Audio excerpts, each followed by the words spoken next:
It's Tuesday night.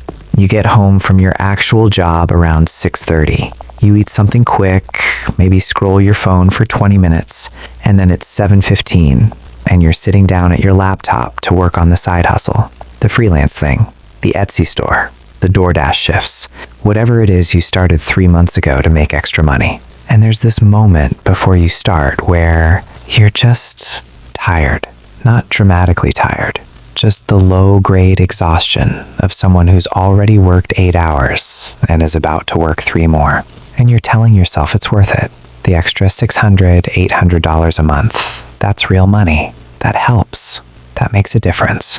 But somewhere in the back of your head, there's this quiet calculation you're not quite doing about what those 3 hours every night actually cost you. Not in money, in time, in energy, in the thing you can't get back. My name's Peter, and if you've ever started a side hustle to make ends meet and wondered why it never quite feels like it's helping as much as it should, and wanted to actually understand the math that nobody talks about, make sure you hit that subscribe button, because the hourly rate is only half the equation. So let's talk about what a side hustle actually looks like inside a real financial picture. You're making $56,000 a year at your main job. After taxes, that's about $3,500 a month take home. You've got rent at $1,450, car payment at $370, insurance at $155, student loans at $320, utilities and phone at $170, groceries at $380. You're down to about $655 for the month for everything else. So you start the side hustle. Let's say it's freelance graphic design work, or tutoring, or delivery driving, whatever pays decent money for flexible hours. You put in 15 hours a week. That's 60 hours a month. And you're making about $25 an hour, so that's $1,500 gross. After taxes, because yes, this is taxable income even though it feels like extra money, you're seeing about $1,050 net. Okay, so now you've got $1,705 instead of $655. That's meaningful. That's breathing room. That's the difference between saving something and saving nothing, between stressed and managing. Except here's the question nobody asks when they start. What did those 60 hours cost you? Not in dollars, in life, in the thing you traded away to get that $1,050. Most people think about side hustles purely in terms of hourly rate. I'm making $25 an hour. That's pretty good. And compared to minimum wage, compared to a lot of jobs, yeah, it is. But that's not the actual math that matters. That's not the comparison that determines whether this is worth it. Here's what actually happens when you run a side hustle on top of a full-time job. You work your main job, 40 hours a week. Then you work the side hustle, 15 hours a week. That's 55 hours total.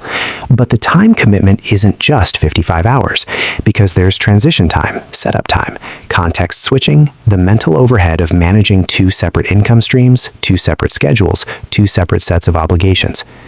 In practice, a 40-hour job plus a 15-hour side hustle consumes about 60 to 65 hours of your week when you include all the hidden time. That's what's actually gone. Now let's do the math that shows whether this makes sense. Your main job pays $56,000 for 40 hours a week. That's about $27 an hour. Your side hustle pays $25 an hour for 15 hours a week. So you're working an extra 15 hours at $25 to supplement 40 hours at $27. You're adding lower paying hours to your life to make up a gap in your budget. That's the first problem. But here's the second one. The one that's actually bigger. Those 15 hours aren't coming from nowhere. They're coming from time you would have spent doing something else. Sleeping, resting, seeing people, doing literally anything that isn't work. Economists call this opportunity cost, the value of the thing you didn't do because you did this instead. And for side hustles, the opportunity cost is almost always higher than people calculate, because what you're giving up isn't just leisure. It's recovery time. The time your brain needs to not be working. The time that makes you effective at your main job. The time that keeps you from burning out. When you skip that recovery time to work more hours, something breaks. Not immediately, but it breaks. Maybe your performance at your main job starts to slip. Maybe you get passed over for a promotion because you seem exhausted all the time. Maybe you make a mistake that costs you. Or maybe, and this is the one nobody sees coming, you just plateau. You stop growing in your career because you don't have the energy to take on new challenges, to network, to learn, to position yourself for the next opportunity. And here's the cruel math. One promotion at your main job is worth way more than years of side hustle income. If you go from $56,000 to $65,000, that's $9,000 more per year, every year, for the rest of your career. That's $750 more per month. After taxes, maybe $525, which is half of what your side hustle makes. But it's permanent, and it doesn't cost you 60 hours a month. The side hustle makes you $1,050 a month for 60 hours of work. The promotion makes you $525 a month for 0 additional hours, and it compounds. Next promotion builds on that higher base. The side hustle just stays at $1,050. Same hours, same rate, forever. But here's the thing people don't see. The side hustle makes it harder to get the promotion. Not impossible, but harder, because you're tired, because you're stretched, because you're not bringing your best self to your actual career. You're just surviving, just making it through. And that's not how you advance. This is called the side hustle trap, and it works like this. You need more money, so you start a side hustle. The side hustle takes time and energy, so you have less to invest in your main career. Your main career stalls because you're exhausted, so you keep needing the side hustle, which keeps you exhausted, which keeps your career stuck, and the cycle just reinforces itself. You look around, and your coworkers who aren't running side hustles are getting promoted ahead of you.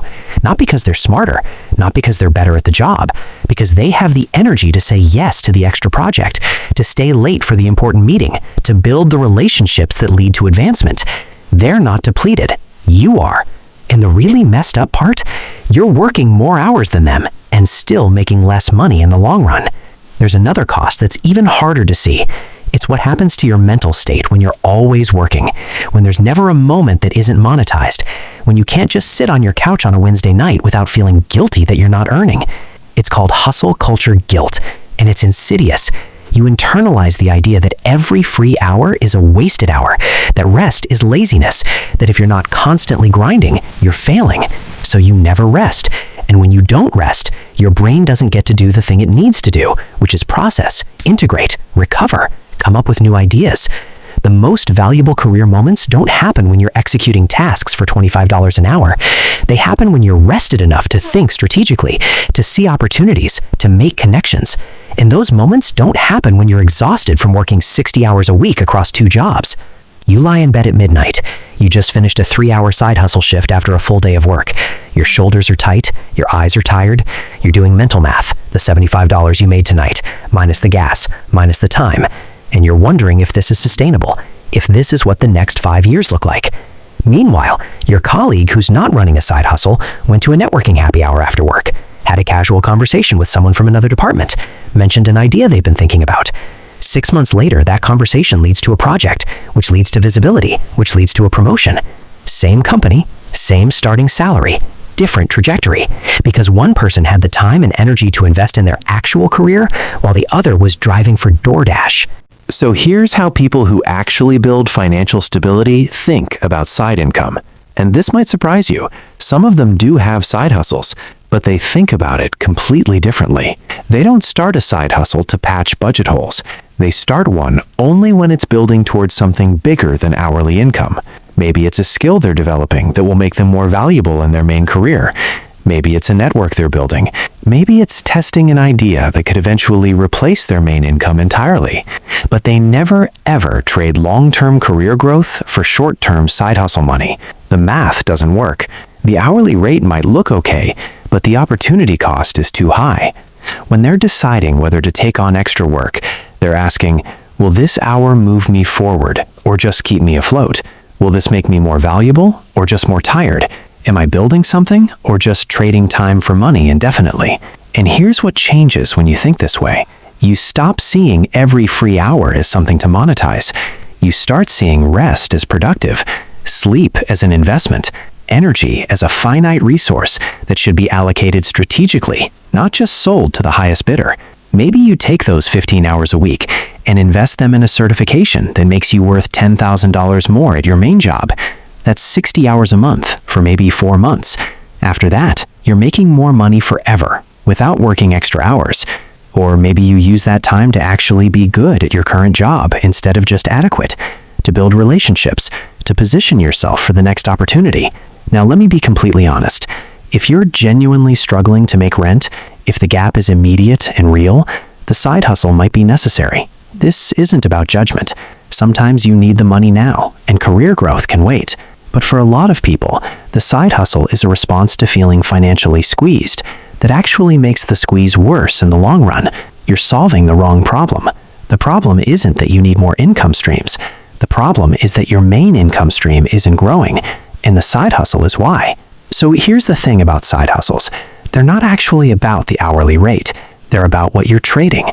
60 hours a week for $1,050 looks okay until you realize you're trading career momentum, mental health, and compounding income growth for linear hourly pay.